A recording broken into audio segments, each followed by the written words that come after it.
Hi I'm Swapna. I'm a natural fertility coach.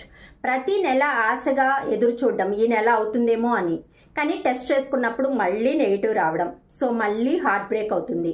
మీ అసలైన మీ కోరిక ఏంటి? మీ బిడ్డని మీ చేతిలోకి తీసుకోవడం మాత్రమే కదా. మీ శరీరం మీ నుండి మందులు, టెస్టులు, ట్రీట్మెంట్లు ఇవన్నీ కోరుకుంటుందా? కాదు కదా. ప్రోగ్రాంలో జాయిన్ అయిన ఒక ఆవిడికి పీసీఓఎస్ ఉంది, ఇర్రెగ్యులర్ పీరియడ్స్ అనమాట. చాలా ఇయర్స్ నుంచి సఫర్ అవుతున్నారు.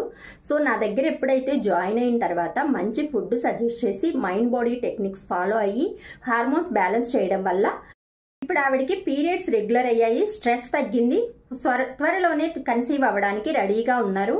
సో ఇది కేవలం ట్రీట్మెంట్ మాత్రమే కాదు, మీకు ఇది ఒక ట్రాన్స్ఫర్మేషన్. ఇది మీకు తెలుసా? రీసెర్చర్స్ ఏం చెప్తున్నాయంటే కేవలం లైఫ్ స్టైల్ చేంజెస్ ఒక్కటి చేసుకుంటే చాలు 60% న్యాచురల్ గా కన్సీవ్ అయ్యే ఛాన్సెస్ ఇంక్రీజ్ అవుతాయి. సో మీ శరీరం పాడైపోలేదు, మీ శరీరం మీ నుండి సహాయాన్ని కోరుకుంటుంది. సో ఎవరైనా నిజంగా ఫర్టిలిటీలో ట్రాన్స్ఫర్మేషన్ కి సిద్ధమైతే కింద కామెంట్ సెక్షన్ లో కామెంట్ చేయండి.